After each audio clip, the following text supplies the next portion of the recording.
Hi friends, welcome back to session 2 of our play Othello. अभी तक हम लोगों ने पढ़ा कि किस तरह से ओथेलो और डेस्डेमोना एक दूसरे से प्यार करने लगते हैं और चुपके से शादी कर लेते हैं। ओथेलो की ये स्टेप, ये जो चुपके से शादी करने की बात थी डेस्डेमोना और ओथेलो की, ये बात ब्रुबेंटियो को पसंद नहीं आती है और वो ओथेलो के अगेंस्ट में केस फाइल कर देता है। पर जब ड्यूक के पास ये मैटर जाता है तो ड्यूक और जितने भी सेनेटर मेंबर्स थे वो सब ओथेलो के फेवर में जजमेंट सुनाते हैं। अब देखते हैं आगे क्या होता है। So let's continue from page number 34। The statement of Othello was confirmed by Desdemona. और ओथेलो ने जो स्टेटमेंट दिया था कि मैंने किस तरह से डेस्डेमोना के दिल में अपनी जगह बनाई, किस तरह से उसको कहानियां सुनाई, यही बात डेस्डेमोना ने भी कोर्ट में आकर उसे सेकंड किया मतलब उसे सपोर्ट किया, कंफर्म किया। Who appeared in court and acknowledged that she was bound by duty to Brabantio for her life and education। उसने एक्नॉलेज किया कि मेरे पापा के मुझ पर बहुत सारे एहसान हैं, उन्होंने मुझे पढ़ाया लिखाया, मेरी परवरिश की है। बट नाउ, पर अब क्योंकि मेरी शादी हो चुकी है, मेरी जिम्मेदारी मेरे पति की तरफ ज़्यादा है ना कि मेरे फादर की तरफ। ठीक उसी तरह से जिस तरह से मेरी मम्मी की शादी होने के बाद मेरी मम्मी की जिम्मेदारी उनके फादर से ज़्यादा मेरे पापा की तरफ हो गई थी। But now she has a higher duty to perform for her lover and husband Othello, quite like her mother had done years ago। मतलब बहुत सालों पहले वो बताती है कि मेरी मम्मी ने भी ऐसे ही अपने पापा के अगेंस्ट में जाके ब्रबेंटियो से शादी की थी और शादी करने के बाद वो अपने फादर से कम और अपने हस्बैंड से ज़्यादा प्यार करने लगी और अपना ड्यूटी हस्बैंड की तरफ ज़्यादा निभाने लगी। तो वही जिम्मेदारी आज मुझे अपने हस्बैंड ओथेलो की तरफ निभानी है। Unable to maintain his plea, Brabantio accepted the Moor as a son in law. और जब केस हार गया तो ब्रुबेंटियो ने फाइनली झक मार के यानी मजबूरी वश उस मूर को यानी ओथेलो को अपना सन इन लॉ माना। And told him that with all his heart he would keep her away from him. बोला कि पर मैं पूरी कोशिश करूंगा कि मेरी बेटी तुमसे जितना दूर रह सके उतना दूर तुमसे रहे, क्योंकि मैं मजबूरी में तुम्हें अपना दामाद मान रहा हूं, मैं असली में तुम्हें अपना सन इन लॉ नहीं मानता। He was also glad that he had no other children. और ब्रबेंटियो खुश था कि उसके और कोई बच्चे या और कोई औलाद नहीं है। For this behaviour of Desdemona would have made him a tyrant and hang clogs on them. बोला कि क्योंकि एक बेटी से जब इतना बड़ा धोखा मिले ना, तो वो फादर क्या करेगा, अपने दूसरे बच्चों पर उसका सारा बदला अपने दूसरे बच्चों को के ऊपर निकालेगा। तो वो बोल रहा है कि अच्छा वो मेरी कोई और औलाद नहीं है, वरना मेरा गुस्सा जो डेस्डेमोना की तरफ है वो शायद मेरे दूसरे बच्चों पर निकलता।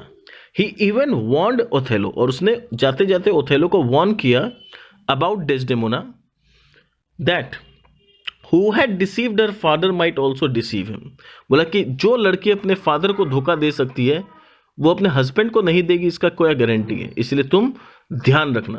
यानी इनडायरेक्टली देखो ये ब्रबेंटियो का बहुत ही बुरा है, उसने अपनी बेटी के अगेंस्ट उसके हस्बैंड के माइंड में एक शक का बीज बो दिया था कि कभी भी डेस्डेमोना जो अपने फादर को डिसीव की है, अपने फादर को चीट की है, वो तुम्हें भी कर सकती है। और ये जो डायलॉग है, ये जो कहावत है, ये जो इसने कहा उसके फादर ने, ये आगे चल के बहुत इंपॉर्टेंट लाइन, ये बहुत इंपॉर्टेंट इंपॉर्टेंस प्ले करने वाला है आगे प्ले में। तो वो हम लोग आगे पढ़ेंगे तो क्लियर होगा। After a trial Othello readily went to the war in Cyprus along with Desdemona as she refuse to stay with her father any more. और ट्रायल के बाद ओथेलो को सिप्रस यानी उस आइलैंड में जाना था जहां टर्किश लोग अटैक करने वाले थे। और डेस्डेमोना ने डिसाइड किया कि वो अपने फादर के साथ अब नहीं रहेगी और उसने डिसाइड किया कि जहां मेरा हस्बैंड रहेगा मैं उसके साथ ही रहूंगी, चाहे खतरा कितना ही ज़्यादा क्यों ना हो। She boldly declared I love the Moor to live with him. बोला कि मैंने अपनी सेफ्टी के लिए तुमसे प्यार नहीं किया है, मैं तुम्हारे सुख दुख हर हाल में तुम्हारे साथ रहना चाहती हूँ और तुम्हारे साथ ही रहूंगी, चाहे खतरा कितना ही ज़्यादा हो। तो इससे हम देख सकते हैं कि डेस्डेमोना कितनी फेथफुल थी।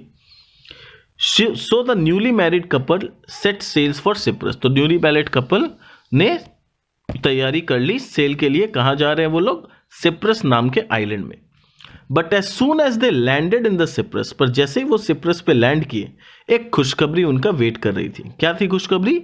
The news arrived that a violent Tempest had dispersed the Turkish fleet. यानी ये न्यूज आया कि एक वायलेंट टेम्पेस्ट आ रहा, एक वायलेंट टेम्पेस्ट था, यानी जो बहुत जोर का तूफान आया, और जो टर्किश फ्लीट जो कि आ रहा था वो उस तूफान में एक्सीडेंटली मारा गया सारा, और अब वो लोग यहाँ पर नहीं पहुंच सकते। Disperse the fleet and the island was दस सिक्योर, और अब किसी तरह का कोई युद्ध नहीं होगा क्योंकि आने वाला खतरा टल चुका है। But the war which Othello was to suffer was now beginning, and the enemies which Melis stirred up against Desdemona proved in the nature more deadly than the strangers or infields। तो एक तरफ तो सब खुश हो गए कि चलो दुश्मन टल गया, दुश्मन भाग गया या दुश्मन खत्म हो गया, और सब खुशी मनाने लगे। पर ओथेलो के लाइफ में तो असली वॉर अब चालू होगा, और वो वॉर उससे ज़्यादा होगा जब स्ट्रेंजर्स अटैक करते हैं तो आपको पता होता है आपका एनिमी कौन है, जब अपने ही अटैक करते हैं तो आपको पता नहीं होगा कि आपके एनिमी। यहाँ बोलना चाह रहा है कि जो एनिमी हमें पता होता है कि कौन हमारे एनिमी है, उनसे लड़ना तो फिर भी आसान होता है, पर जो एनिमी हमारे अंदर घर कर जाता है शक के रूप में, उससे लड़ना इम्पॉसिबल हो जाता है, और वो काफ़ी डेडली साबित होता है compare to the enemies of the war field. तो यही बताना चाह रहा है। तो देखते हैं आगे क्या होता है, ऐसा बात क्यों लिखा है। Among the friends of Othello no one possessed his confidence more than Cassio. अब बता रहा है कि ओथेलो के बहुत सारे फ्रेंड्स थे, पर उनमें एक बेस्ट फ्रेंड था जिसके ऊपर ओथेलो सबसे ज़्यादा विश्वास किया करता था, और उस फ्रेंड का नाम था Casio. He was a young Florentine soldier. तो वो एक यंग फ्लोरेंटाइन सोल्जर था, amorous end of pleasing nature. वो काफ़ी फ्रेंडली था और काफ़ी प्लीजिंग नेचर का था। उसे बात करने का कला बहुत अच्छी तरह से आता था, उसे हंसी मजाक करना बड़ा पसंद था, काफ़ी एक कॉमेडियन के जैसा था, क्लाउन नहीं था। He was a kind of comedian जो कि किसी को भी हंसा सकता था, रोते हुए इंसान को भी अपने चीयर अप करने का उसमें टैलेंट था। ठीक है, he was a pleasing nature which attracted the woman, और उसके इस नेचर की वजह से काफ़ी औरतें, यानी जो वुमन लोग थी और गर्ल्स लोग थी, काफ़ी अट्रैक्ट होती थी उसके इस पर्सनैलिटी से। He was handsome and eloquent. वो देखने में भी काफ़ी हैंडसम था और एलोक्वेंट यानी काफ़ी रिफाइंड मैनर्स का था। Any married man of advanced years having a young beautiful wife would be much alarmed of such a person except Othello who was free from jealousy।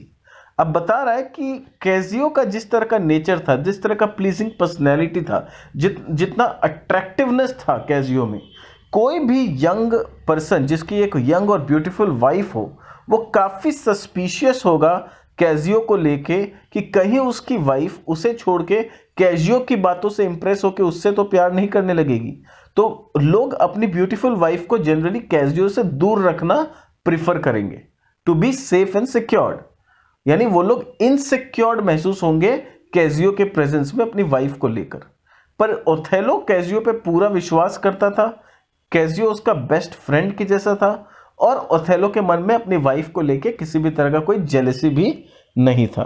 As he was noble and incapable of suspecting him to be infidel. और Othello काफ़ी Nobel इंसान था और वो suspect नहीं करना चाहता था कैजियो को एक चीटर के रूप में, क्योंकि वो जानता था कैजियो हंसी मजाक जरूर करता है पर वो दिल का बड़ा अच्छा है। He is not a cheater. He had used Cassio in his love affair with Desdemona, for Othello feared that he lacked the amorous qualities of Cassio that would please ladies। अब वो बोल रहा है कि शादी से पहले भी शायद या शादी के बाद कैजियो को काफ़ी तरह से यूज़ किया है ओथेलो ने। कैसे यूज़ किया है? ओथेलो ने कैजियो से कुछ कुछ बातें सीखी, कुछ कुछ उससे आइडियाज़ लिया कि वो किस तरह से डेस्डेमोना को और ज़्यादा इम्प्रेस कर सके, क्योंकि ओथेलो को पता था कि जो अमोरस यानी जो फ्रेंडलीनेस वाला क्वालिटी कैजियो में है, जिससे कि हर लड़की इम्प्रेस हो जाती है, हर लड़की उससे कहीं ना कहीं प्यार करने लगती है, वो अमोरस और प्लीजिंग पर्सनैलिटी ओथेलो में नहीं था। तो वो अपनी वाइफ डेस्डेमोना को इम्प्रेस करने के लिए शायद कैजियो से कुछ कुछ टिप्स लिया करता होगा।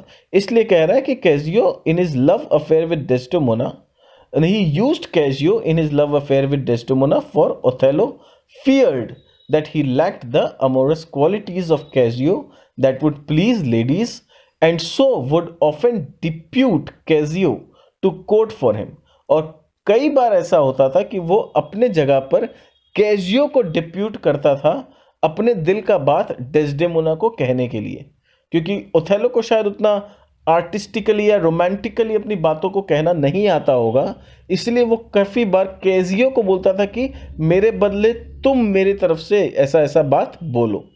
सच innocent simplicity being rather an honour than a blemish to the character of valiant Moor, और इतना इनोसेंट सिंप्लिसिटी जो था ये उसके कैरेक्टर का ब्लेमिश नहीं था, का इनफैक्ट वो इसके कैरेक्टर का पॉजिटिव पॉइंट था कि वह such a simple and innocent kind of a person Othello was, कि वो कितना ही सिंपल और ऑनेस्ट किस्म का इंसान था और उसे पता था कि उसकी क्या कमजोरी है और उसकी क्या ताकत है। It was therefore no wonder if next to Othello gentle Desdemona loved and trusted Cassio. तो इसलिए ये कोई वंडर की बात नहीं थी कि डेस्डेमोना ओथेलो के बाद अगर किसी से थोड़ा क्लोज थी तो वो था कैजियो। Hence, the marriage of this couple made little difference to their relationship with कैजियो। इसलिए इन दोनों का शादी होने के बाद भी कैजियो के साथ यानी इन तीनों का आपस में जो रिलेशन था उस पर किसी भी तरह का कोई आंच नहीं आया। ही फ्रिक्वेंटेड देयर हाउस, ही किसके लिए बोला जा रहा है? कैजियो के लिए। तो कैजियो रेगुलरली उसके घर, ओथेलो के और डेस्डेमोना के घर आया जाया करता था, उनसे मिलना जुलना इसका रेगुलर था। And his free and rattling talk was endearing to Othello for he himself was of serious temper, और उसका ये फ्री और रैटलिंग टॉक जो था वो ओथेलो भी उसको एंजॉय करता था, क्योंकि ओथेलो काफ़ी सीरियस टेम्पर का इंसान था और वो भी देखता था कि चलो ये आता है तो थोड़ा घर में हंसी मजाक हो जाता है, डेस्डेमोना का थोड़ा मन लग जाता है।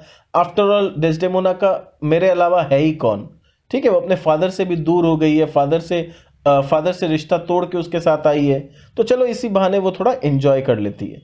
तो ओथेलो को कोई प्रॉब्लम नहीं था कैजियो के आने जाने से।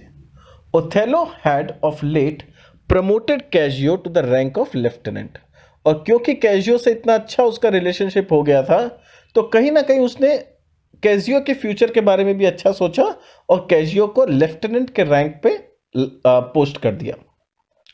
अ place of trust and nearest to the general, और ये लेफ्टिनेंट का जो पोस्ट होता है वो जनरल के काफी करीब और ट्रस्ट का पोस्ट होता है, और क्योंकि ओथेलो सबसे ज्यादा ट्रस्ट कैजियो पे करता था इसलिए उसे ही उसने लेफ्टिनेंट बनाना सही समझा। The promotion gave great offence to Iago. अब इएगो नाम का एक कैरेक्टर है जो कि काफी सीनियर था इस आर्मी में, और इएगो को लगता था कि कैजियो में वो कोई क्वालिटी नहीं है जिसके वजह से उसको लेफ्टिनेंट बनाया जाना चाहिए। वो तो खाली थोड़ा हंसी मजाक और इस तरह का मस्ती कर लेता है, और आर्मी में लेफ्टिनेंट बनने के लिए आपको हंसी मजाक नहीं जबकि ब्रेवरी की जरूरत है, ताकत की जरूरत है, जो कि इएगो को लगता था उसके पास है और कैजियो के पास नहीं है। तो वो कैजियो को फिट नहीं समझता था और उसके मन में ये फीलिंग आने लगी कि ओथेलो उसके साथ चीटिंग किया है, जो पोस्ट इएगो को मिलना चाहिए था उसने कैजियो को दे दिया, और उसके मन में एक नफरत सी हो गई ओथेलो को लेके। The promotion gave great offence to Iago, an elder noble man. वो काफी एल्डर था, एक्सपीरियंस था, और उसे लगता था कि he deserve to be the lieutenant, who thought he had better claim than Casio and would often scorn at Casio to be a person befitting for the company of ladies and knew little of the art of warfare। यानी इएगो का ऐसा मानना था कि जो कैजियो है वो काफ़ी हंसी मजाक नन सीरियस किस्म का इंसान है, वो खाली लड़की लोग के साथ बहस करने में, लड़की लोग के साथ हंसी मजाक करने के लिए फिट है, उसके लिए और कोई काम सही नहीं है, यानी वो और कोई काम करने लायक नहीं है, खास करके आर्ट ऑफ वॉरफेयर तो उसे बिल्कुल भी नहीं आता। तो इएगो को लगता था it is waste to make Cassio lieutenant. Iago hated Cassio, और इसलिए इएगो कैजियो से काफी नफरत करने लगा। ही ऑल्सो हेटेड ओथेलो, और वो ओथेलो से भी नफरत करने लगा for favouring Cassio and also for an unjust suspicion that the Moor was too fond of Emilia, Iago's wife।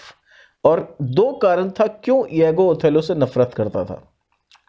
एक कारण जो पहले से उसके दिल में घर कर बैठा था इएगो के, कि ओथेलो को कभी हो सकता है इएगो ने अपनी वाइफ इमिलिया से हंसते हुए बात करते हुए देख लिया होगा और उसके मन में ऐसा हो गया कि कहीं ना कहीं ओथेलो जो है मेरी वाइफ इमिलिया के ऊपर डोरे डाल रहा है, उसे इंप्रेस करने की कोशिश कर रहा है, उस पर लाइन मार रहा है, और उसलिए उसके मन में यह शक घर कर गया था इएगो के, और उस वजह से वो ओथेलो से पहले से नफरत करता था। और अब जब ओथेलो ने कैजियो को लेफ्टिनेंट बना दिया तो उसे एक और स्ट्रॉन्ग रीजन मिल गया ओथेलो से नफरत करने के लिए।